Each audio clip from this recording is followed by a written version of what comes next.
without doubts, I think it's by far the best league in England. How dare you score like that in the Premier League? Mission accomplished in the Premier League. The American. Hello, everyone, and welcome to another edition of the American Scouser TV's Premier League show. I'm your host, Gally, coming to you from slightly finally fall, bitterish northern cold day. Mr. Bickler, how are we surviving down in the Carolinas right now? And are we bracing for yet another storm of systems rolling up through the coast? Yeah, well, in coastal Carolina, it feels really good. Temperatures dropped. Western Carolina obviously is still digging themselves out from basically a historic disaster. And then my dad evacuated today in South Florida because that thing coming across is going to be a monster. And at this point, the best thing that could happen to Florida is that it stays a Category 5 and rips straight through it. Because if that thing hits a Category 4 or 3 and stalls, Florida is going to be in some serious trouble, and it's a really scary storm. So thoughts and prayers from the show to everybody in South Florida. Yeah, it's funny you say that. And nothing funny about it. Happy to hear that your dad has proactively evacuated. Right now, whereabouts is he again, Paul? Can you? So he's in Inglewood. Or He's in Inglewood, which is basically 45 minutes south of Tampa. Now he didn't evacuate like I wanted him to evacuate. He went to a relative storm house, which is reinforced up on stilts and has backup generators and stuff. I really preferred he would have gotten out of the state. Naples is like an hour south of where he's at.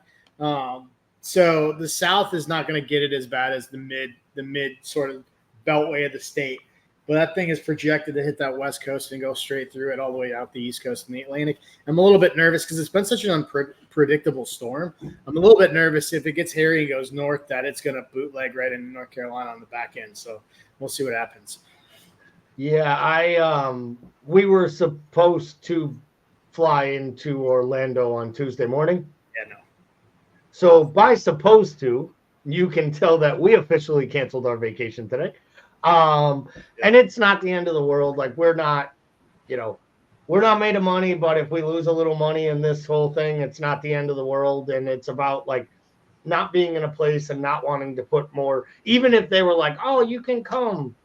It's like restaurants will be closed. There'll be people putting bags of sand out, and my luck will go to some resort and the pool will be closed down because there's a tree across it or something. Like it just doesn't make any sense. And you go on a trip like that, and if you're like Kelly and I, you just go on trips to basically eat and drink your way through a vacation. So I hate to say it, if we have to eat and drink our way through New England, it'll cost a hell of a lot less than what we would have lost in not getting those flights and or hotels. And we use points for all of it, but we were looking forward to a little warm weather retreat. So to kind of have this kind of kick up, but when it was a Category 1, 2, and who knows, it was like, storms never hit Tampa. They never hit Orlando. It'll be a little rain. Then when I see Category 5 today, and then we just watched the news tonight, we were like, I think we would just feel uncomfortable even if we were there. Plus, you might get stuck there. You may never get down there because of the flights. And then you're into that whole rat race of taking up the resources that the people who live there need. Not time for the tourists to come in. So I guess what I'm saying to you people is if you're planning to go somewhere this week, avoid the storm area and let them just handle taking care of it themselves. So. Speaking of folks not being able to handle taking care of things themselves, well, let's jump right into our VAR Match Week 7 review. And to be honest, there weren't that many egregious VAR decisions from this weekend. Like, I can't even think of one that is like glaringly, obviously terrible, which I guess is like a check mark in the Premier League and the PGMOL's hat, I guess. So let's start with the first match of the weekend, Paul. Really, the only item that came up for any kind of debate was the potential penalty on Virgil van Dijk against Mark Guy. on the set piece where he kind of drags him back, pulls him back a little bit in the box.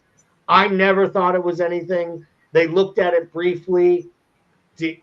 Were you worried at any moment watching that they may find that to be an agreed foul? I mean, he does grab the jersey, and he is past the last defender. I just don't know the impact meets the criteria there. What were your thoughts when you first saw that in real time? And more importantly, what were your thoughts when you started seeing that they were actually reviewed? Yeah, I I always feel like a little bit like my heart's in my throat anytime they slow replay down and start looking at that stuff, because I just think the threshold of them consistently calling it the same way has been so low for so long. You just really feel like it's a coin toss going in. So I agree with you. I didn't think it was a whole lot of anything, but then again, we've seen a whole lot of anything get called. I think the thing that scared me the most was when, because I had gone, actually, we went to a friend's house. They invited us over, which is always baffles me when people invite you to their home for a 7:30 a.m. Football match. Wow. Now, I will say it was a great place. It was like a summer house. They live down in Florida. They were actually getting ready to go down and beat the storm to try to secure their home. And they just kind of wanted to have the last hurrah with the big group. So they had us all over. The lady made a huge spread. You know you're doing well when someone makes egg bakes, but then asks everyone how they want their individual eggs made for them, and they're making over easy and scrambled eggs for you on the fly. You're like, this is the best. I'm never going home. But it was a good time. I was most worried when I actually listened and I heard David Coots on VAR, and then I was like, oh shit, this is a penalty all day long. The most shocking thing is that David Coote didn't find a way to make that a penalty. For me, the only thing that made me nervous, or at least makes me give a little pause, is I was very critical that I thought that they made a mistake by not awarding West Ham the penalty when Somerville was dragged down. Yep. And then the league came out and agreed that the West Ham should have been a penalty, the independent panel said that they felt that, one, it should have been called a penalty on the pitch and that there was enough there to review it. I guess the difference here from what I've been reading and hearing is the impact.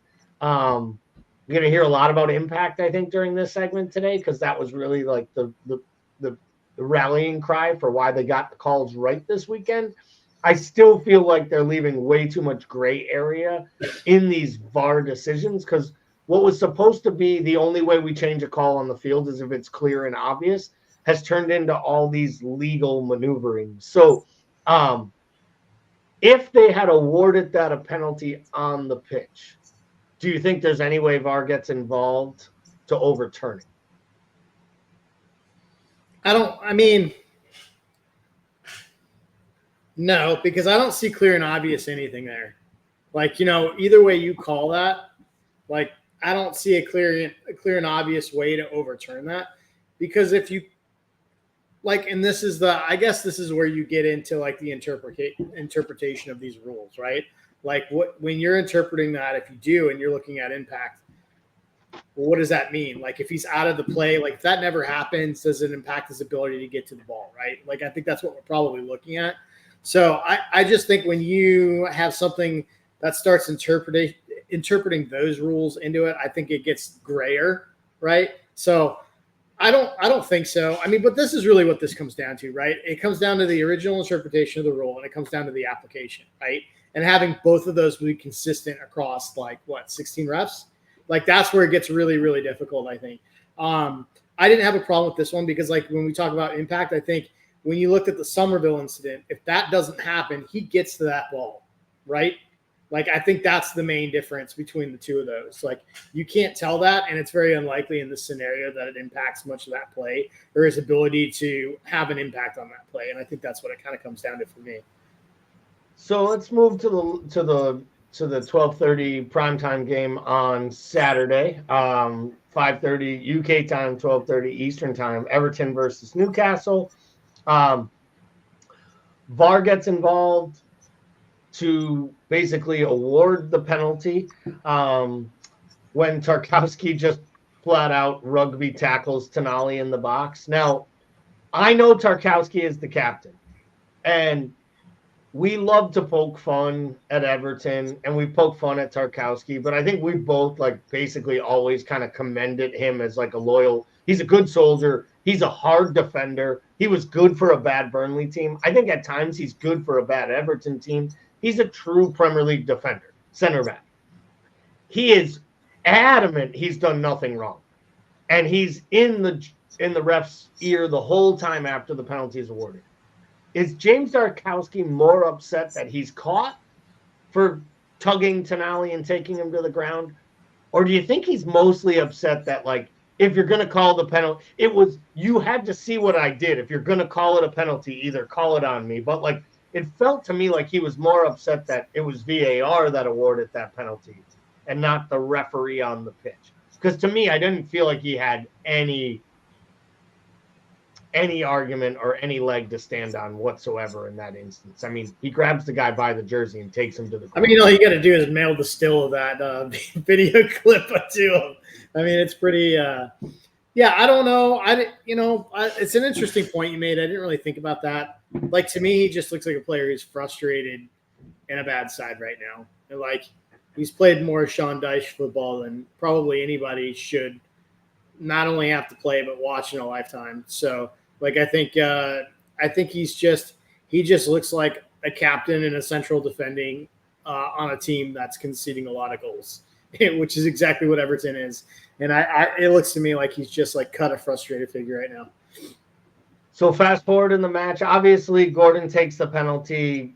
Pickford makes a good save, and it's not a terrible penalty. It's a good save. It's not a good penalty, but it's not a terrible one. It's not one where I blame the keeper. I think the keeper makes a good move. I think Pickford, he's proven that he's good at penalties. He's done it for England. He guesses right.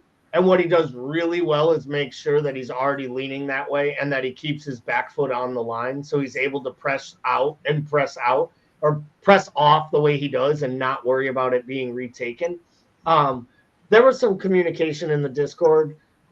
I think it was Timuchin that mentioned thinking it was unfair on Newcastle to put Gordon in that position, to have him take that penalty. I don't know if I agree with that, only because, Isak's their number one penalty taker. Wilson's their number two penalty taker. Gordon took a really good penalty last week, and he clearly wanted that. And I think the kid has the confidence. And right now, I'd argue he's their best offensive player, even including Gamarish and Joe Linton and Isak. So, did you have an issue with Eddie Howe allowing him to take the penalty? Do you think in that spot you'd like to see someone like a Gamarish or someone walk up to him and just say, hey, I know you're on penalties, but are you sure you want this one? Because it felt to me like Gordon wanted it the moment it happened. He wanted to score that goal because he bets on himself to be a match winner. And that's what I like about the kid, to be honest. Yeah, I mean, I think for me, this probably just comes down. I think this is one of the most difficult parts of managing, right? I think if you're a good manager, you have to know your players and be emotionally intelligent about what they're capable of in those situations. And Eddie Howe strikes me as the type of manager that doesn't go in and make those decisions on the pitch. He strikes me as a manager who's probably had a conversation with him before that match or at any point in the week building up to it. He's no dummy. He knows the story. He knows where he came up. He knows who he plays in front against, who was the keeper when he was, he knows all those things that are going to factor into this. So I would be absolutely shocked if there wasn't an in-depth conversation before this match with Anthony Gordon. And like you said, Anthony Gordon is the type of guy that's always going to have his hand raised and be the first in line, take a kick, which, I mean, if you're an England fan, you could have used more of that in a couple of Euros ago. I don't have that much of a problem with it. I think it is a tough spot, but I think big players take big spots and take shots. So, yeah, I think he owned it after the match. He, answered all the questions. He said it wasn't good enough. He needs to do better. To me, I think you let those players do those things in those moments. I think it might have been more damning had Eddie Howe tried to talk him out of taking that penalty because he didn't believe in him, than handing him the ball and letting him miss it. So, couple other quick ones. I don't think we need to talk about the Lamina challenge on Collins because that one was more of a tackle than even Tarkowski. Other than the fact that it's Wolves And once again, they're hard done by a VAR decision. But to me, it's just a bad decision by the match official to not give the penalty. It is almost carbon copy to what the player does to Jota the week before. When will Wolves learn, and will they be in the championship before it happens?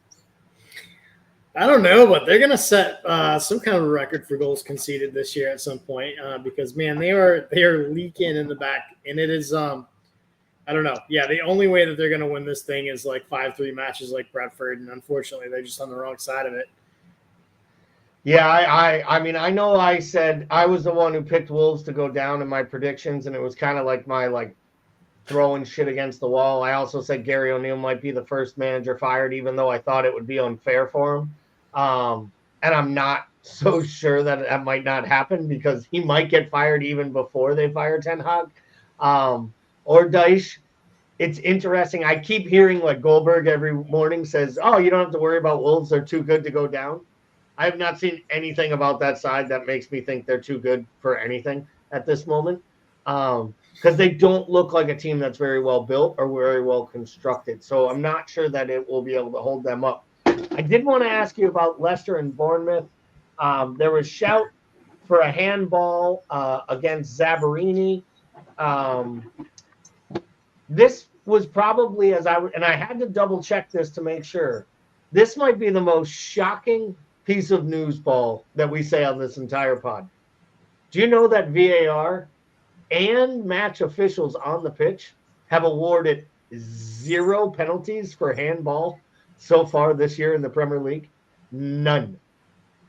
And what jumped out at me was when I saw the statistics around the number of handballs given by VAR in all the other major leagues, and more importantly in Europe.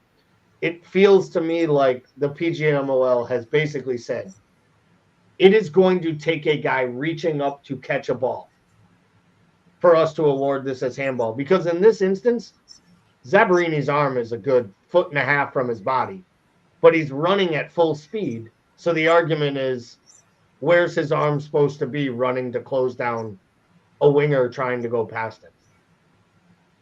Could there be a moment where we move the handball rule so far away from what IFAB tried to bring in a few years ago that we get to a point where it's almost comical because defenders kind of know they can get away with just about anything if it's not blatant in the box and not have it be awarded handball? Yeah, we're pretty close already there. I mean, when you said at the beginning at the top, like there wasn't anything like egregiously wrong this week, like this is the one that kind of stood out to me. But then, as we go, it's like pretty consistently all year they haven't been calling this unless they've absolutely been in a spot where you felt like they had to. And this was as close to that spot as I've seen this year. So we've come a long way since the back of the hand handball in injury time that saved Mourinho. So yeah, it's I feel like it's been a long spiral down, but that's going to get sorted because I don't know, for me, that's a pretty obvious one. To me, it felt like a handball. I didn't understand it. I was rooting for Bournemouth in the match. I wanted them to get something out of it. So I was looking for the game to be close. Now, here's the last one. We'll do this one really quick. Did you see the second Arsenal goal? And it's the one that Martinelli 20 scored. minutes it took for them to figure out whether it was onside or not. It's like 3.5 minutes, and they claim they spent most of the time looking at Martinelli. But really, the only question to me was whether Mourinho was offside. Now, he's clearly offside. And he clearly tries to head the ball, which, to me, if there's two players, neither being defended, the goalkeeper has to decide if he's going. To me, the goalkeeper is put off by Mourinho trying to head the ball. Whether he misses it, attempts it, how is that any different than what we saw from United last year or from Vardy earlier this year? To me, the only difference is the league was fine with Arsenal going up 2-1. Listen, I completely agree. And I think the reason it took so long is because they were in their booth. They were in the booth using a phone a friend. I think there was a disagreement on how to apply this. I literally think they were buying time and trying to figure out how they wanted not in some weird like conspiracy way, but like literally how they wanted to apply this to this situation based on that movement, whether it was enough or not. And I think that's what took so long at them talking about that. And yeah, you're right. To me, it doesn't make any sense how they've, consistently applied that one way this year, and then versus for an Arsenal team, it's different. But we've seen this with City for 3 or 4 years. These calls get called differently in these races where they feel like there are title points involved. And I'm sure people outside of the Liverpool world probably think we get calls too. Like, this is how supporters go. I think we could chart out more times than not where we're not getting calls. I think that like there are times that they do benefit us, by the way. Like, I do think but I also think we get at Anfield. Like Americans grew up watching NBA and watching like Michael Jordan get the star calls, right? Or the big stars getting the benefit of the doubt in calls in big games. And I really think that this kind of applies in the UK, across the EPL, really all the European leagues probably. But I really think that the teams that are involved at the top in the titles do get the role on these 50-50s. And I think that's pretty common. Yeah, and I think that's that way. And I think that's human nature. And I think that just happens in sport. I'm not saying it's right or wrong, but I do believe that it occurs. Let's take a look at some of these matches that happened on the weekend. We're going to institute a new segment in a little bit about some like stock up, stock down, coaches, players, whoever could be moving up in our rankings, down in our rankings, and we'll roll that through in most weeks, not every week. But I want to start with Saturday's matchups. We'll start near the top of the table. Manchester City 3, Fulham 2. Fulham went up 1-0 through Andres Pereira before City roared back. Got 3 goals, only for Fulham to get pull one back in stoppage time. There were opportunities in this match. If Adama Traore really wasn't just a footballer pretending to play football, he's an American linebacker pretending to be a European football star. They had a real opportunity to put themselves in the light here. Did this speak to you once again? Is this more about City being bang average or Fulham being a little better than people gave them credit for? Because they've been very competitive in almost every match they've played. Yeah, I think I'll take the easy way out. I'll give you my favorite answer. I think it's both. I think Manchester City has regressed to the point that Fulham's progression has, almost met the middle line there, where they're pretty close on full tilt. City has started sluggish, like how many matches this year, right? Like it reminds you of a Liverpool side we were very familiar with. It does seem to take them a little bit to get out of second gear there. I know they're starting, basically this is Foden's first start. You've got the Brazilian kid was benched for this match. So I think you had a new front three that's kind of figuring it out. I don't know. I think City has regressed to the point, and Fulham has, progressed to the point where I'm actually cheering on my least favorite player in the world, Andres Pereira. But yeah, so. Do you think that is there maybe a little bit of complacency setting in at City, that they've won everything? They've won their Champions League trophy. Yeah. They've won all these leagues. They know that it doesn't even matter when they win now. People just point to the charges, and that's hanging over their head. Then you have the Rodri injury, and you're already down De Bruyne. The questions around Pep leaving at the end of the year, and then the sanctions. Like, is the bloom coming off the rose a bit? It has to be. I don't think there's a lot for them to be excited about. It doesn't even feel like a City that plays with. Like, this is not a City side that seems to play with a sense of pride. Do you know what I mean? Like, they're just, they do seem like they're just sleepwalking a little bit. And I think they're good enough that they can do that for most of these matches.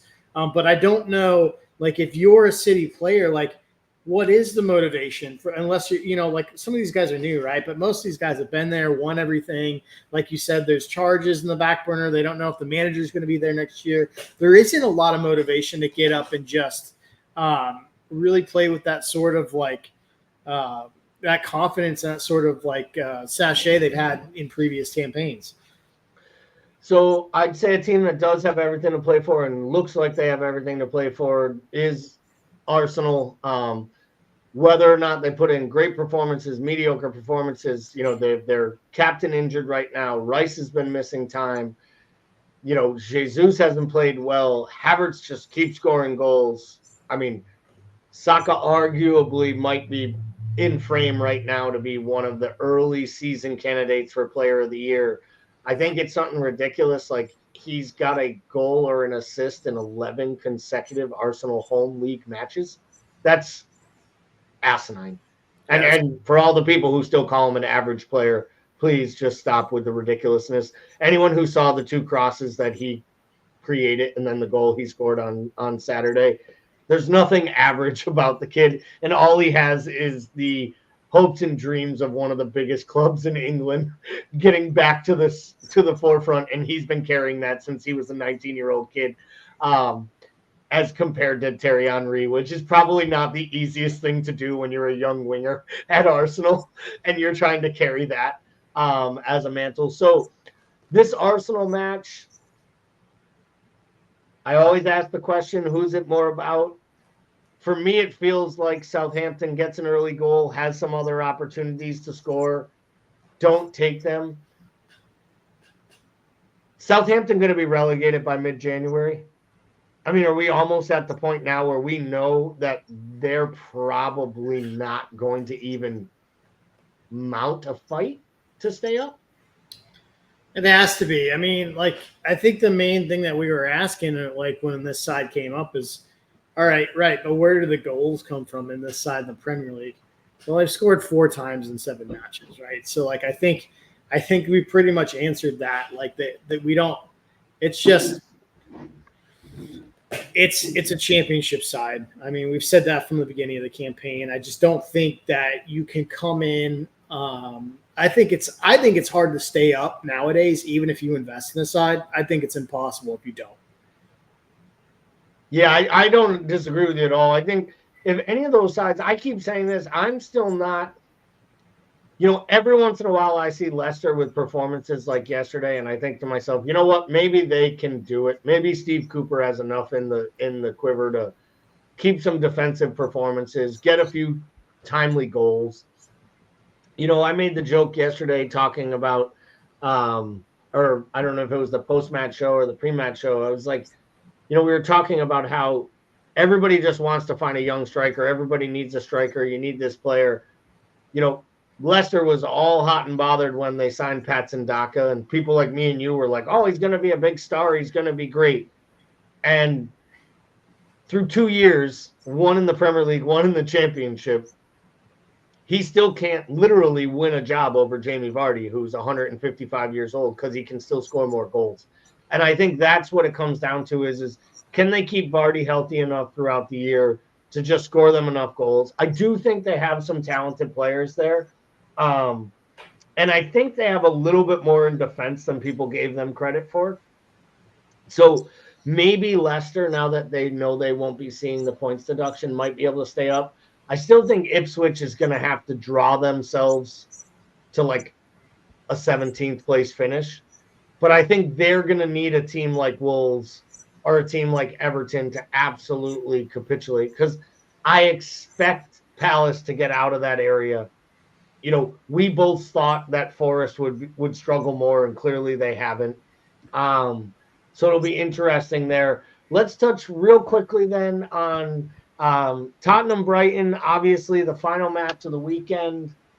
Thank you, Tottenham, for doing what you do, giving us entertainment for the entire time and then giving us a good laugh at the end. Where does Big Ange and that Tottenham side go from here? I mean, they keep conceding these goals. They keep conceding. Yet I look at their roster and I match it up with the teams they're losing to. And oftentimes I think to myself, they have more attacking players. They have better defensive players. Is this just down to Postecoglou not giving enough bleeps about defense? Well, I mean, you took the words out of my mouth. You can't start with 5 attackers in this league. In my opinion, in that setup, the way that he sets that midfield up, you cannot only have Bentancur as your holding mid, who I don't even think is like Bentancur to me is more of a box to box. I don't even think he's that good as an anchor, and then put 5 attackers in front of him.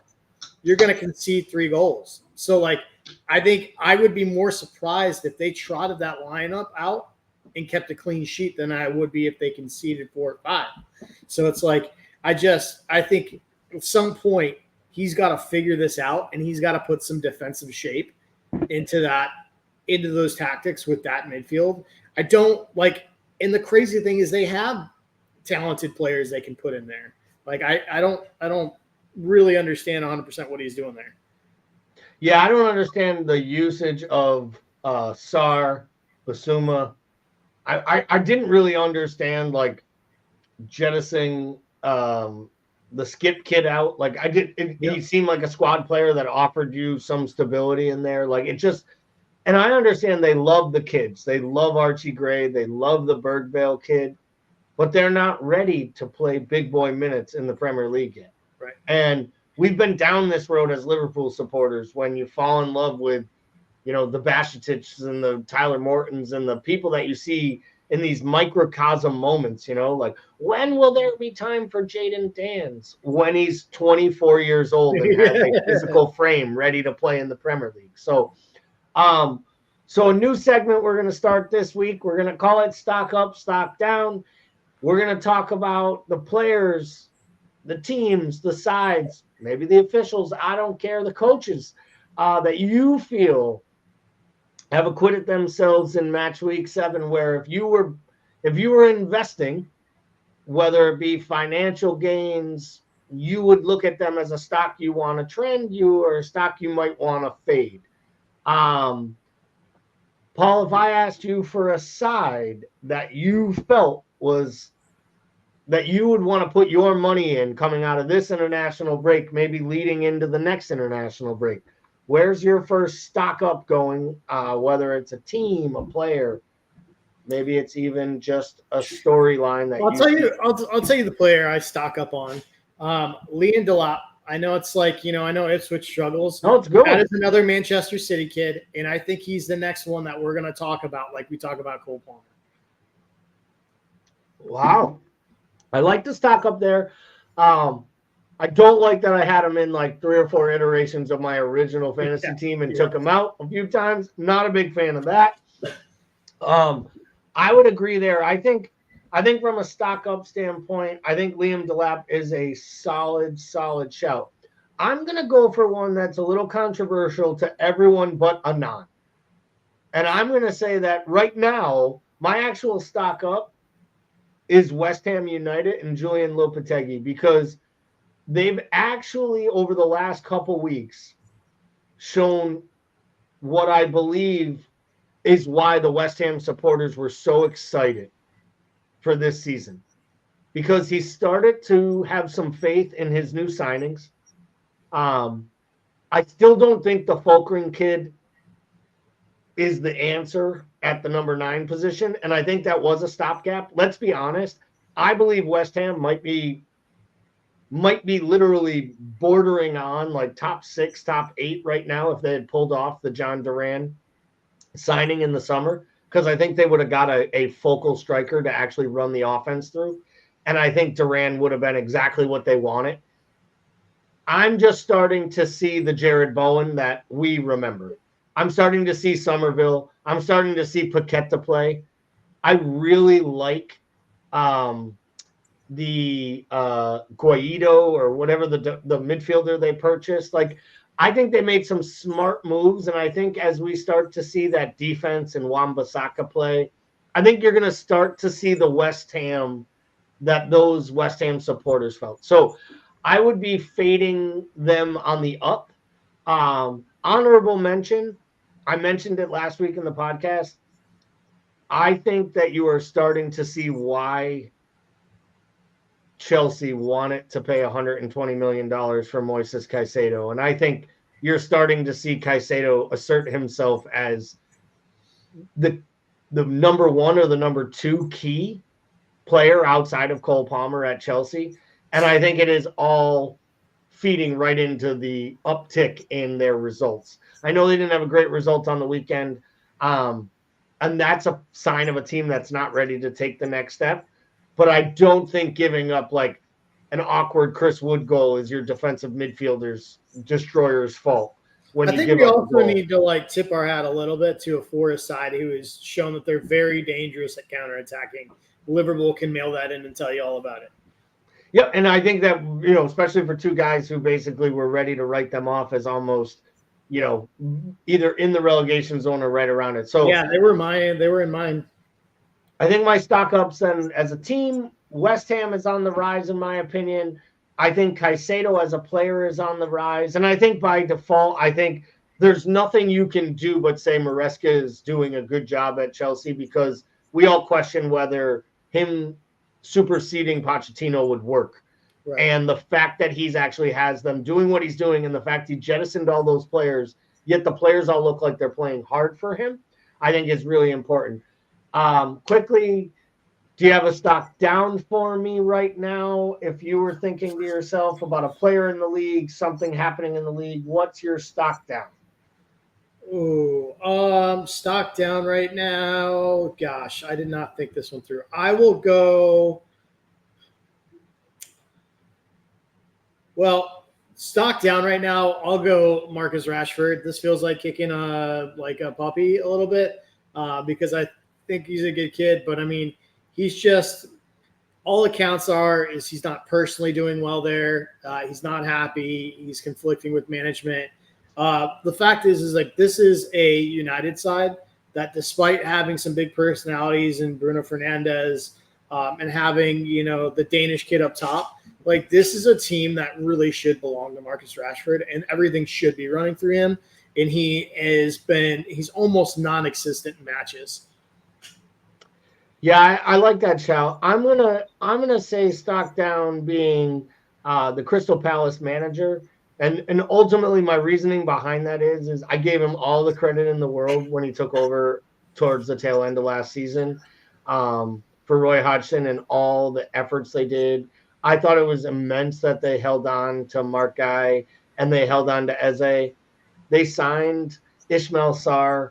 They signed the Kamada kid, who I think is a good player. They have Wharton, who has undoubtedly had a very, very rough start to this campaign, but it just doesn't look like anything's working there. And I know you love Eddie Nketiah, but the idea that he's got Jean-Philippe Mateta sitting on the bench as a point-driven power striker, which is everything that they built the whole thing through with him and Eze, to play Nketiah running off of people's shoulders and getting nowhere near it. And I guess my thing is when I watch that, I think to myself, Arsenal need goals from the center of the pitch, and we're willing to let this guy go for $30 million, because in a lot of ways, I think just like we sold the kid to Sheffield United all the years ago, and we knew we fleeced him when we did, I think Arsenal deep down knew that Nketiah might be a good player, but he's not a $30 million Premier League front-of-the-line striker. Because if they did, they would have kept him. They didn't need the money. I think the problem with Nketiah is he's got to play off. He's got to play off somebody. Like he can't play. You can't. I don't think he's a player that you can. I mean, just his frame alone, I don't think in the Premier League you can put him up top by himself. And I think the problem there is there's not enough teams that are willing to play a two-striker system. I think players are just. Palace will never do it, but he would be perfect playing off Mateta.